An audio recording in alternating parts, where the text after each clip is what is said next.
보여주시는 하나님의 말씀은 요한복음 18장 33절부터 38절의 말씀입니다.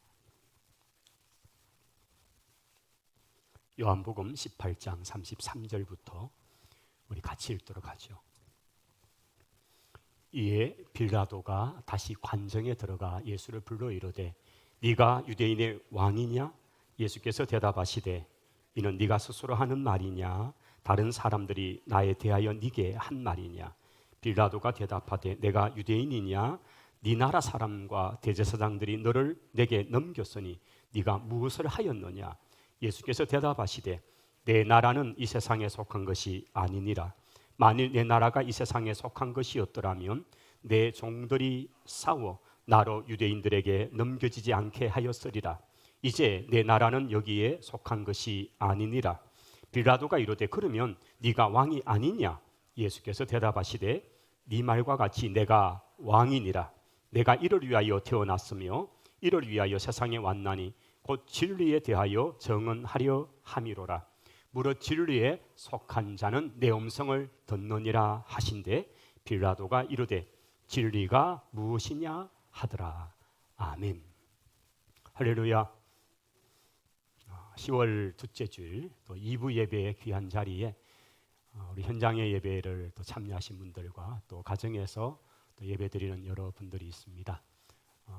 하나님의 큰 은혜와 또 예수 그리스도가 왕 되심을 고백하는 그런 복된 시간이 되기를 원합니다.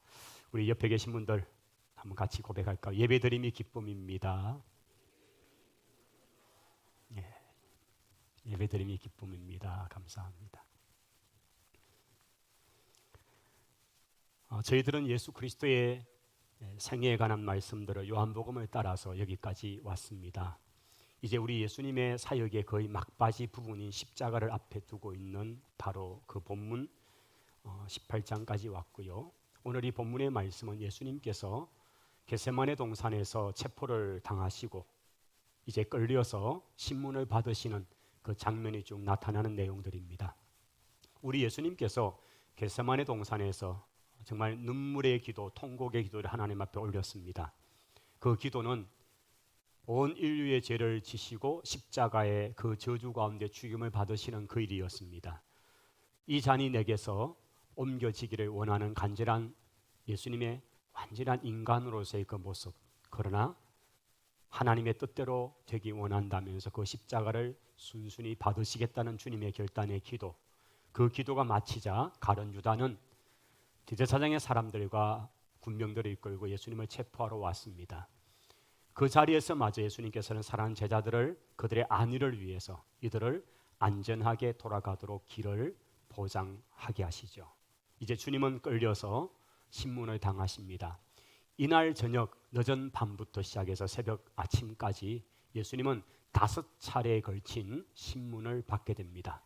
그 5차례는 당시에 대제사장, 사실은 이제 로마로부터 면직이 되어 있는 대제사장인 안나스의 집에 가게 됩니다. 직전 그 대제사장이라 그럴까요? 우리 교계에서는 회장을 하신 분을 정경회장이라는 표현을 씁니다. 정경노회장 이렇게 쓰는데 사실 좀 어려운 단어입니다만은 이 안나스라는 대제사장은 정경 대제사장인 거죠. 직전 대제사장입니다. 그리고 백성들은 실제적으로 이 안나스를 제사장으로 대제사장으로 그렇게 인정을 하는 분위기였습니다. 그러나 로마 정부가 협조하지 않는다는 이유 때문에 이 나이 많은 안나스를 폐위하고 그 다음 이제 그의 사위가 되는 가야바를 대사장으로 세워 놓았습니다. 그래서 현직 대제사장 가야바. 이제 순서가 그렇게 되죠. 예수님이 체포되어 끌려간 곳은 정경 대제사장인 안나스의 집입니다. 실권을 가지고 있는 사람이었죠. 그리고 거기에서 고초를 당하시고 때로는 뺨도 맞으시고 폭행을 당하시고 그렇게 신문을 받으시고 난 다음에 이제 현직 대제사장인 가야바에게 갑니다. 그리고 거기에서 사실 종교 재판을 통해서는 사형언도를 내릴 수 없는 당시의 법입니다. 왜냐하면 점령군이 로마였기 때문에 로마가 보낸 총독부가 있었습니다. 우리가 일제에 의해서 36년간 고통을 당할 때에 서울 한복판에 조선 총독부가 있었죠. 그리고 그게 총독이 실제적으로 있었습니다. 우리나라의 왕 고종은 계셨지만은 그러나 아무런 주권을 할 수 없는 상황에서 모든 권리는 총독에게 있는 것 같이 그 당시도 똑같았습니다. 로마 총독으로 부임된 본디오 빌라도가 사형을 언도할 수 있는 권한을 갖고 있었기 때문에 이 유대의 대제사장과 사람들은 예수님을 고소해서 그리고는 어떤 형태로든지 로마 총독 빌라도를 통해서 사형 언도를 받고자 계획을 하였고 그렇게 몰아가고 있는 중이었습니다. 그래서 이제 세 번째로 빌라도에게로 데려가죠. 그리고 빌라도가 신문을 하지만은 도무지 이렇게 사형을 내릴 만한 것을 찾지 못합니다. 그리고는 그 당시 왕이었던 헤롯 왕에게로 보냅니다. 이제 네 번째 신문. 그리고 다시 헤롯 왕은 빌라도에게 보내게 됩니다. 이런 과정을 밤사이부터 해서 아침까지 진행되고 마지막 그 아침에 예수님께서는 본디오 빌라도에 의해서 그 재판석에서 사형언도를 받고 십자가를 지는 곳으로 가게 됩니다. 이 부분은 이제 우리 다음 주 19장을 통해서 보시게 되는데 오늘은 이 본디오 빌라도 앞에서 예수님께서 신문을 받으시는 장면을 중심으로 말씀이 전개가 됩니다.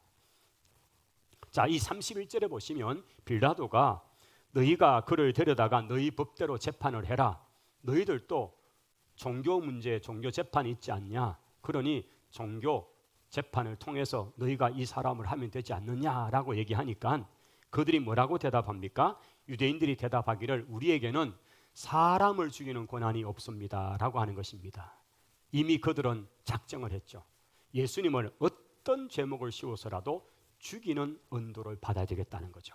여러분 일반적인 종교재판을 통해서는 무슨 일정한 형벌을 가하거나 하면 될 텐데 그게 아니라 오직 한 가지 목적입니다. 예수님을 죽여야 되는 겁니다. 그래서 자신들의 재판이 할 수 없는 영역인 사형 언도를 내리는 빌라도 총독에게로 끌고 왔다고 그들이 그렇게 말하고 있는 것입니다. 32절에는 요한은 이 부분을 이렇게 해석을 써놓았습니다. 이는 예수님께서 자기가 어떠한 죽음으로 죽을 것을 가리켜 하신 말씀이 성취되게 하려 하는 뜻이다 라는 것입니다. 사람들이 이렇게 했지만 결국은 보니까 하나님의 큰 구원의 계획 속에서 하나님의 큰 그림 속에서 결국은 그들이 했지만은 결국 주님이 십자가를 지셔야 되는 것이 하나님의 뜻이었고 하나님은 그렇게 모든 상황이 가도록 하셨다는 것을 말씀하는 것입니다. 이제 오늘 저희가 함께 읽었던 33절의 본문에 오면 빌라도가 다시 관정으로 들어와서 예수님을 부르다가 신문을 하는 얘기가 나옵니다. 이 부분은 이렇게 우리가 이해를 해야 되죠. 지금 이제 내일부터 유월절이 시작이 됩니다. 그런데 이 유월절의 절기는 너무나 큰 명절이고요. 그래서 유대인들은 그 로마의 빌라도 총독의 관저가 되는 관정에 그 대문 밖에서 안쪽으로 한 걸음도 들어가지 않으려 하는 거죠. 왜냐하면 그곳은 이방의 땅이 되기 때문입니다. 지금 우리나라에도 서울에는 많은 대사관들이 있습니다. 미국 대사관, 중국 대사관, 그리고 수많은 우리와 국교를 맺은 대사관들이 있습니다. 그런데 분명히 대한민국 땅 수도 서울이지만은 그 대사관의 문에 들어가는 순간은 그것은 미국의 법을 적용되고 중국의 법이 적용되는 곳입니다. 치해법권 지역입니다.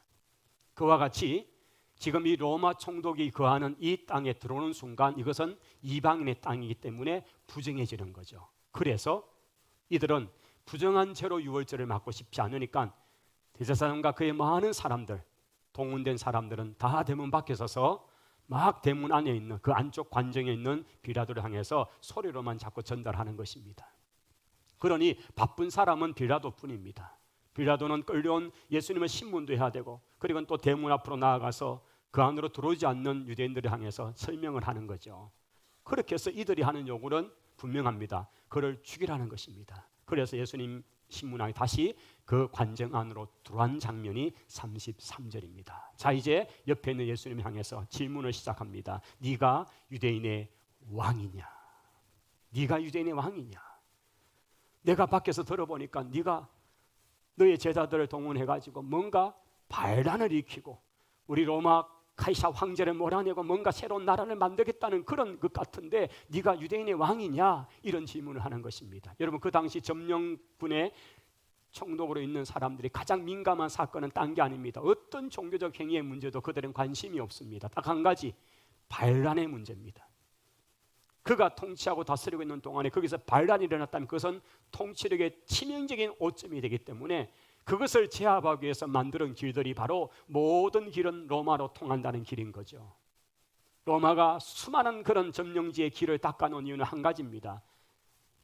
어느 곳에서 반란이 일어났다면 신속하게 로마의 최정예 부대를 빨리 보내어서 그것을 제압하기 위해서 길을 닦아놓았고, 그걸 역으로 본다면 모든 길은 로마로 통하게 되어 있는 것입니다.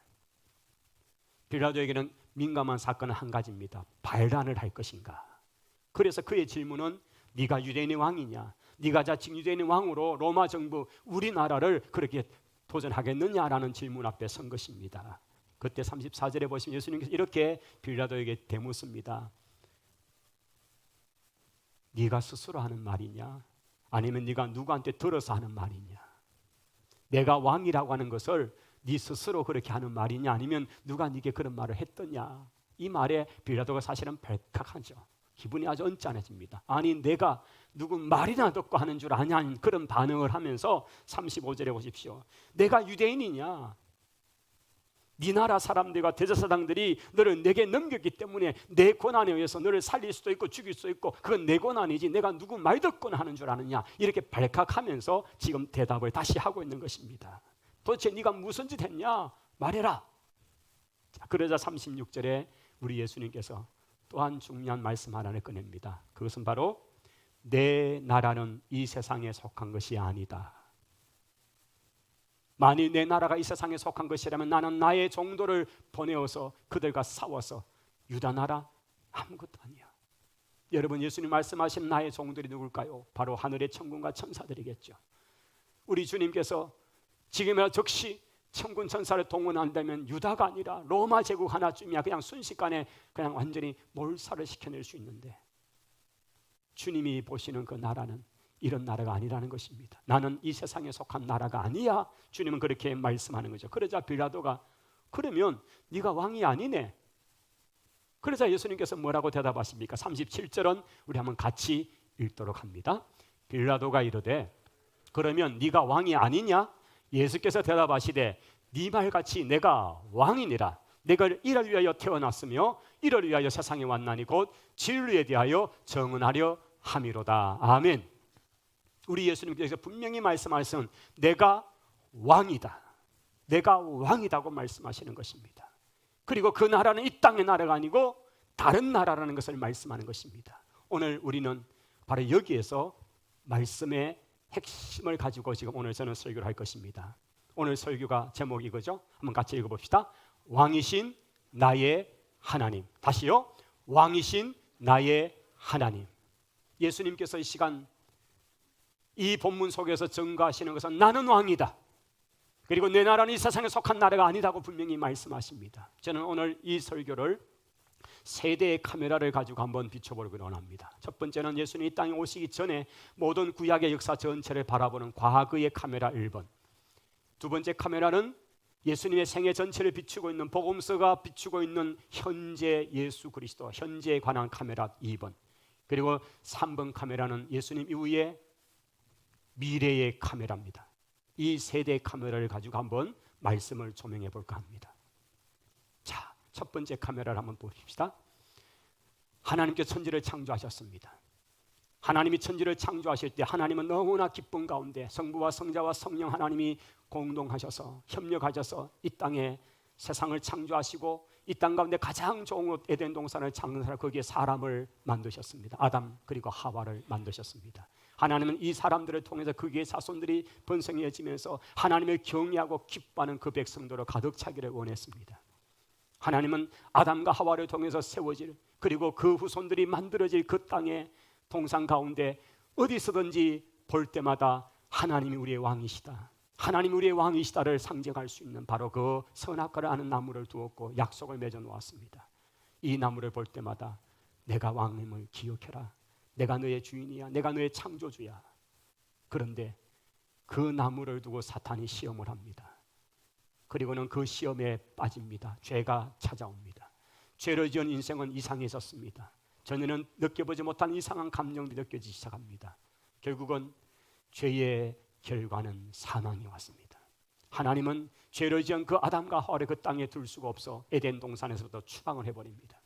그 에덴 동산에 쫓겨난 그들이 하는 것이라고는 그의 첫째 아들 가인이 그의 동생을 쳐 죽이는 일이었습니다. 하나님이 동생을 더 사랑한 것 같다고 그 시기와 미움의 마음이 결국은 살인으로 가게 만 것입니다. 여러분, 이것이 인생이 하는 일이었습니다. 하나님이 지었던 그 세상은 너무 아름다웠고 살기에 너무나 좋았기 때문에 사람들의 수명은 600세, 969세 그렇게 살아갔습니다. 그 당시에 네피림이라는 그런 거인족들도 얼마나 많았는지 모릅니다. 그런데 그 인생들이 하는 짓들은 온갖 더럽고 악하고 추한 일들 뿐이었습니다. 하나님이 도저히 보실 수가 없어서 그 세상을 심판하기로 작정하십니다. 그리고 하나님이 찾았던 사람은 바로 그런 시대 속에도 하나님을 경외하는 노아라고 하는 가족을 보게 됩니다. 하나님은 그 노아를 주목하시고 그에게 하나님의 계획을 말씀합니다. 내가 언제쯤에 이 땅을 물로 심판할 것인데 너는 산에다가 고페르나무를 가지고 방주를 지어라. 그 방주를 짓는 세월이 120년의 세월이었습니다. 사람들은 그 노인이 미쳤다고 생각했을 것입니다. 도대체 저 배를 그리고 저 산 위에다가 뭐 타려고 짓는지, 얼마나 규모가 큰지 농구장 몇 개나 되는 규모의 큰 배를 100년이 넘는 세월 동안 지어갔습니다. 그리고 마침내 그 배가 완성이 되고 하나님께서는 놀란 섭리로 세상에 있는 모든 짐승들을 다 방주로 들어오게 하십니다. 마침내 방주의 문이 닫혀버립니다. 그때까지 누구도 그 노아의 소리에 귀를 기울인 사람이 없었습니다. 하나님은 40일 동안 땅에 비를 내리시고 홍수로 창궐케 하신 뒤에 그 땅을 완전히 진멸해 버리신 것입니다. 이제 살아남은 사람은 오직 노아의 8식구밖에 없었습니다. 그에게 세 아들 셈과 함과 야벳을 통해서 세상 인류는 번성되기 시작합니다. 셈은 아시안 계통, 함은 아프리칸 계통, 그리고 야벳은 유럽 계통의 혈통이 된 것입니다. 자, 그렇게 해서 그들이 민족이 번성되어질 쯤에 그들은 메소포타미아 문명의 그 좋은 땅이 되는 유프라테스 강과 티그리스 강 사이에 있는 시날 평지 쪽으로 모여서 그들이 스스로 말하기를 우리가 절대 흩어지지 말아야 된다. 우리가 똘똘 뭉치면 우리는 살아남을 수가 있다. 그리고 우리의 이름을 저 하늘까지 닿게 하자. 그래서 엄청난 규모의 공사를 시작해서 하늘까지 대를 쌓게 하는 바벨탑을 쌓기 시작합니다. 하나님께서 인간이 하는 것을 보니까 얼마나 악한지. 하나님이 원래 의도하셨던 건 뭡니까? 온 세상에 충만하고 편만해서 땅을 정복하고 그곳에서 하나님을 경외하는 사람으로 온 이 지구촌 안에서 하나님을 경외하기를 원했는데 그들은 전혀 반대의 길을 걷습니다. 절대 흩어지지 말자. 하나님 앞에 도전하는 우리의 이름을 하늘에 닿게 하자. 하나님은 결국 그 탑을 쌓는 그들에게 언어의 혼잡을 통해서 하나님께서는 그들을 흩으시기로 작정합니다. 갑자기 옆에 있는 사람 말이 중국어입니다. 저 뒤에 앉은 사람 말이 영어를 말하고 있고요. 저쪽 사람은 베트남어를 하고 있고요. 전혀 다른 말들이 막 시작됩니다. 서로 간에 의사소통이 되지 않습니다. 결국은 같은 말들을 하는 사람들끼리 흩어지기 시작하겠죠. 그렇게 해서 인류가 재편되기 시작하는 이야기가 창세기 10장, 11장의 이야기입니다. 자, 그렇게 해서 민족들이 막 흩어지는, 그래서 혼잡게 되었다라는 뜻이 바로 바벨이란 뜻이지요. 자, 바벨탑 사건 이후에 그렇게 흩어진 사람들의 이야기가 이제 창세기 12장으로 오면 그 메소포타미아 문명의 가장 하류 쪽에 살고 있던 갈대아 우르라는 곳에 사는 한 사람을 하나님이 주목을 하십니다. 그의 아버지는 우상을 만드는 사람이고 역시 그 아브람 역시 우상을 만드는 일에 종사하던 사람. 하나님은 그에게 찾아가셔서 그에게 말씀하십니다. 내가 너로 하여금 복의 근원이 되게 하겠다고. 그는 그 하나님의 부름 앞에 그는 순종을 합니다. 그리고는 하나님이 가라는 그 땅 가나안 땅까지 이동을 했습니다. 그의 나이가 75세였습니다. 그때까지 그에게는 자식이 없습니다. 아니 후사도 없었습니다. 양자라도 삼아서 그의 이름이라도 이어갈 후사가 필요한데 아직 없었던 상태에 하나님은 그런데 약속은 이상합니다. 너로 하여금 하늘의 별처럼 바다의 모래처럼 수많은 민족의 조상이 되게 하겠다고 하시는 말씀입니다. 그러나 현실은 아들 하나 없었습니다. 이제 그는 생각을 해봅니다. 그래, 나의 신복인 몸종을 양자 삼으면 되겠다. 하나님은 노였습니다. 그리고 그의 아내의 몸종이 되는 하갈을 통해서 아들 하나를 낳았습니다. 이스마엘입니다. 하나님은 노였습니다. 하나님의 계획은 그게 아니었습니다. 그 이스마엘이 그 가정에 얼마나 고통이 되었는지, 지금까지 이스마엘의 후손이 지금의 아람 민족이죠. 12억의 아람 민족이 이스라엘을 그렇게 포위해서 공격하고 있는 이런 역사가 될 줄이야 몰랐죠. 하나님의 계획은 아브라함과 그의 아내 사라를 통해서 태어나는 아들이어야 했던 것입니다. 마침내 백세의 아들이 태어났습니다.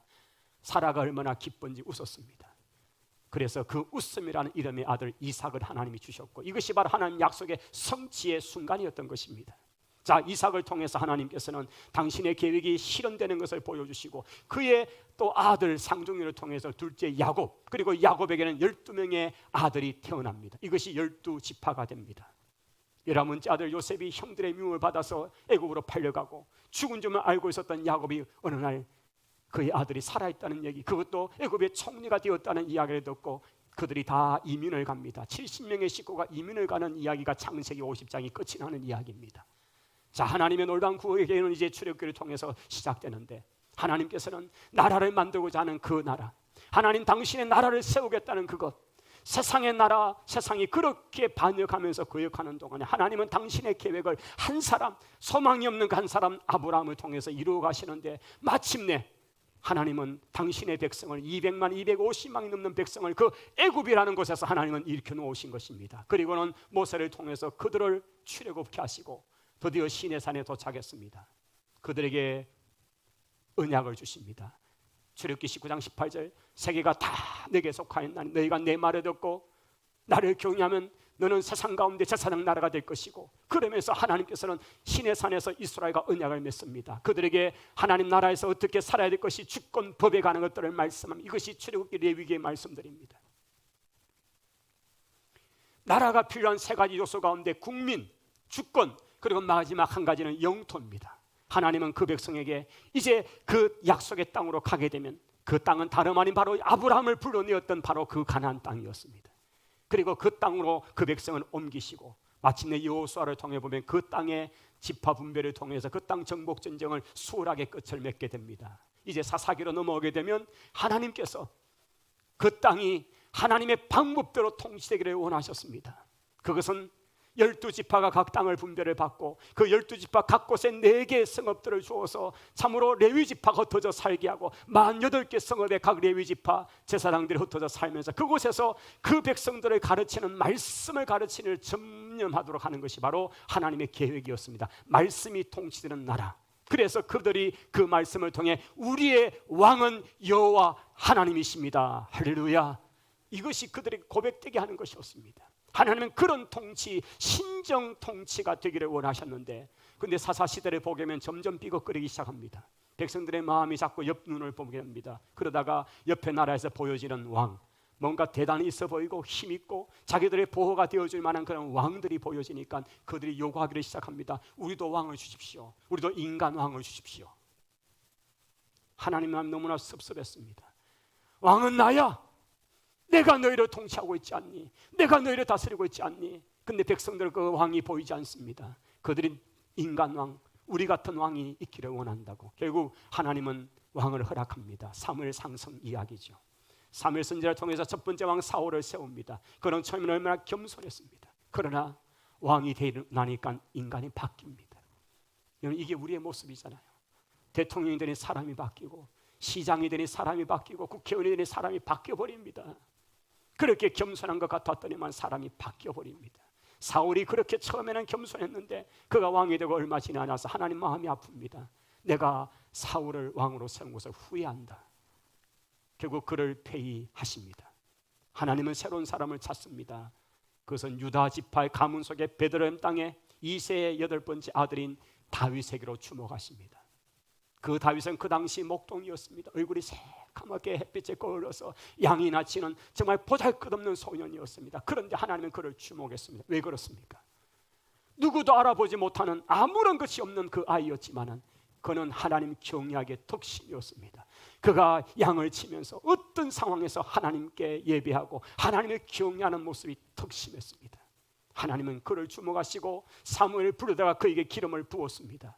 하나님이 다윗을 보니 내 마음에 합한 자라고 말씀하시고 내가 그를 기뻐한다고 말씀했던 것입니다. 그리고 그가 왕이 되었고, 다윗은 하나님의 대리 통치자로서 모든 왕들의 모델이 되었던 것입니다. 그 위에 펼쳐지게 되는 열왕기의 모든 역사는 다윗처럼 살았다면 그는 선한 왕이 될 것이고, 다윗이 길을 떠났다면 그는 악한 왕이 되고 말 것입니다. 이것이 열왕기사 전체 이야기입니다. 그런데 성경을 보면 다윗의 길은 저버려두고 자기 좋은 대로 온갖 우상을 가져다 섬기는 혼합주의가 가득한 것이 열왕기 역사입니다. 결국 하나님은 당신의 백성 선민 이스라엘을 징계하기를 작정하시고 아수르를 보내십니다. 바벨론을 보내십니다. 그래서 그 나라를 망하게 만들어 버립니다. 포로로 끌려가게 하시고 그 포로의 땅에서 그들은 깨닫기 시작합니다. 우리가 왜 망했는지, 하나님의 말씀을 저버린 결과 우리가 이렇게 멸망했다. 그래서 그들은 거기에서 말씀 운동이 일어납니다. 이것이 바로 에스라 공동체의 특징입니다. 에스라를 중심해서 말씀으로 돌아온 세대들이 돌아와서 그들은 말씀을 붙들고 서기를 시작합니다. 이것이 에스라, 느헤미야 성경의 이야기입니다. 그들이 말씀으로 돌아와 부르짖으며 말씀 앞에 회개하고 말씀대로 살고자 작정을 했습니다. 그러나 그 역시도 얼마 지나지 않아서 말라기 구약의 마지막 성경에 보면 그 백성들은 하나님을 향해서 대적을 합니다. 하나님이 이렇게 말씀해, 내가 이스라엘을 사랑하였다. 그러자 1초당 기다리고 어떻게 하나님 우리를 사랑했습니까? 우리가 언제 하나님을 경외하는 것에 급했습니까? 우리가 언제 하나님과 떼먹었습니까? 그렇게 대꾸되는 이야기 7개의 질문이 말라기서를 통해서 나타납니다. 이게 구약의 문을 닫는 마지막 세대의 모습입니다. 하나님의 마음이 무너집니다. 내가 어떻게 너를 사랑했는지, 창세기 12장부터 시작되는 하나님의 나라 역사가 어떻게 여기까지 올라왔는데, 근데 누구도 그 하나님 마음 알아주는 사람이 없습니다. 하나님은 구약의 문을 닫아버립니다. 400년의 시간이 지납니다. 그리고 하나님이 세상을 이처럼 사랑하사 독생자를 주셨으니 이는 저를 믿는 자만 멸망치 않고 영생을 얻게 하는 바로 그 하나님의 아들 예수 그리스도를 인간의 모습 이 땅에 보내시는 바로 예수의 탄생의 이야기로 시작되는 신약의 문이 활짝 열린 것입니다. 이제 2번 카메라로 왔습니다. 예수 그리스도의 현재적 상황입니다. 주님이 땅에 오신 것은 바로 이런 구약의 역사를 가지고 그 백성들이 하나님을 모르겠다고, 하나님이 언제 우리를 사랑했냐고 대꾸하는 그들 앞에서 내가 이렇게 사랑한다고 하나님께서 그 대답을 가지고 찾아오신 것입니다. 내가 내 아들이라도 너희를 위해서 내어주겠다고 주님께서 그렇게 이 땅에 오신 것입니다. 오늘 예수님은 바로 그 아버지의 마음을 가지고 이제 바로 십자가를 앞에 두고 그가 고난을 당하고 있는 것입니다. 그러면서 네가 유대인의 왕이냐는 그 질문 앞에 내가 왕이라고 말하고 있습니다. 도대체 무슨 나라의 왕이냐? 나는 하나님 나라의 왕이다. 이 세상 것과 다른 나라의 왕이라고 말씀합니다. 주님이 땅에서 사셨던 그 일성의 말씀이 무엇입니까? 하나님의 나라가 가까이 왔다고 말씀하시고 회개하라고 하셨던 말씀입니다. 때가 찼던 것입니다. 이제 하나님 나라가 이 땅에 온다는 것입니다. 당신이 땅에 오심을 하나님 나라 이 땅에 실현되는 것입니다. 세상에 속한 그런 유다의 나라가 아니고 로마의 나라가 아니라 그런 나라가 아니라 영원한 하나님의 나라, 그 나라가 이 땅에 오신다는 것입니다. 주님이 증거한 그 말씀 속에 그분이 행하신 모든 이적과 기사 속에는 바로 아버지 하나님이 말씀하셨던 그것이 하나하나 다 성취되는 일이었습니다.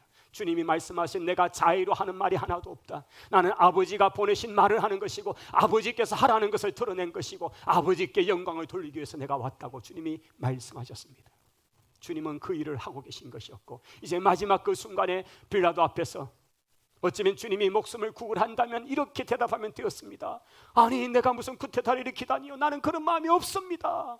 내가 설교 좀 잘한다고 저들이 막 시기해서 그런 거지 나는 절대로 로마 정부를 향해 대적한 일이 없다고, 나는 왕이 아닙니다. 그렇게 말하면 그냥 무죄 추방될 수 있습니다. 그런데 아닙니다.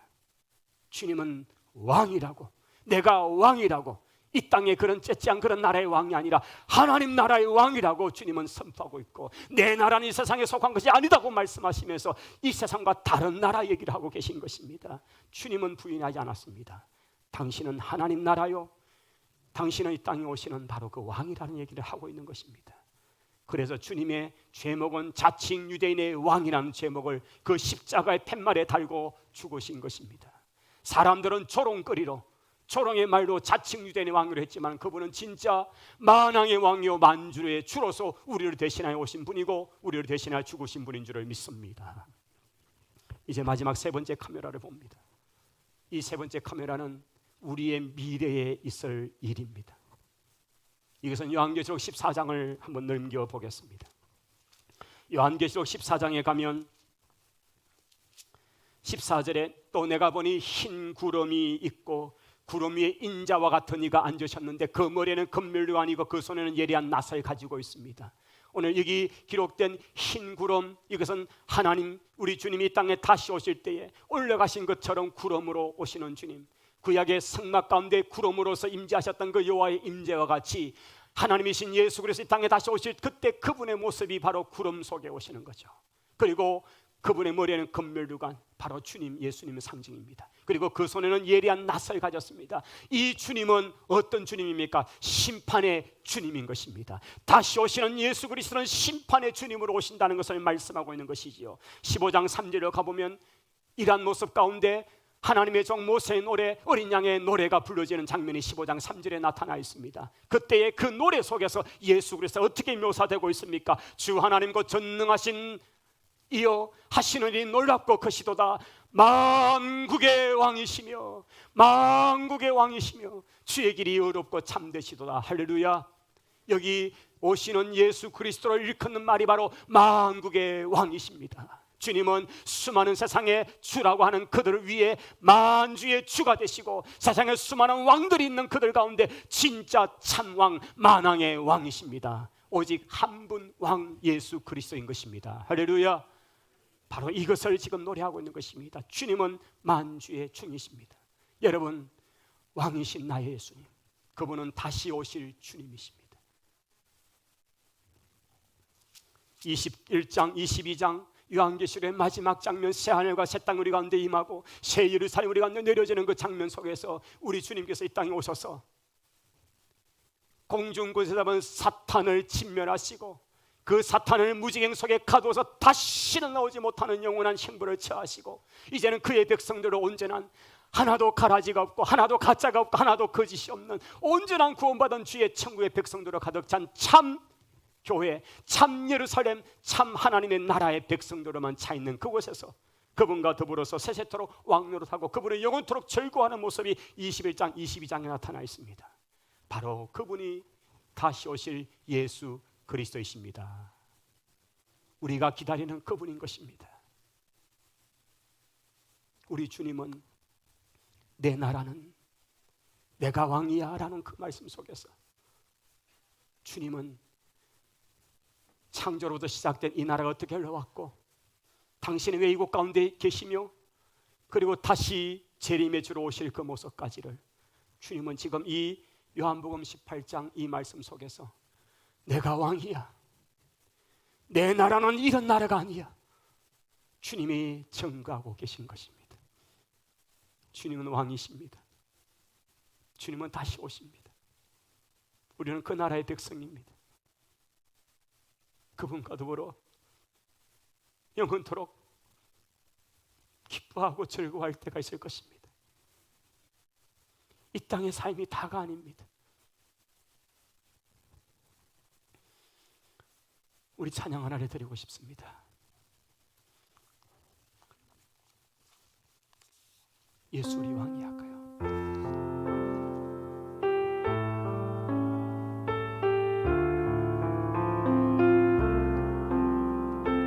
예수님은 우리의 왕이심을 고백하십시다.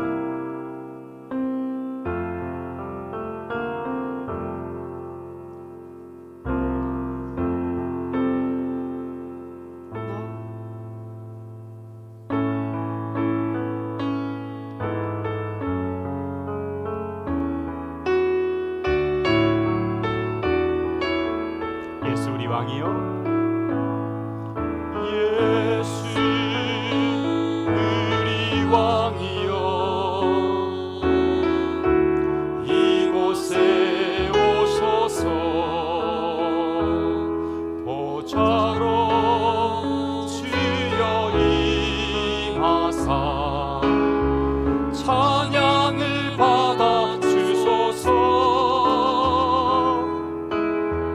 주님을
우리의 왕 되신 주님을 찬양합니다. 우리를 구원하시고자 독생자 그리스도를 우리 가운데 내어주시고 아버지의 뜻을 온전히 받들어 우리를 대신할 십자가를 기꺼이 지시고 무덤으로 내려가셨다가 성령대로 3일 만에 부활하셔서 우리의 부활의 첫 열매가 되심을 믿습니다. 그리고 다시 역사적 재림의 주로 오실 것을 믿습니다. 우리 생에 이른지 우리 생에 이울는지 알 수 없지만은 주님이 다시 오셔서 우리를 이 죄악과 사망과 고통 속에 건져주실 것을 믿습니다.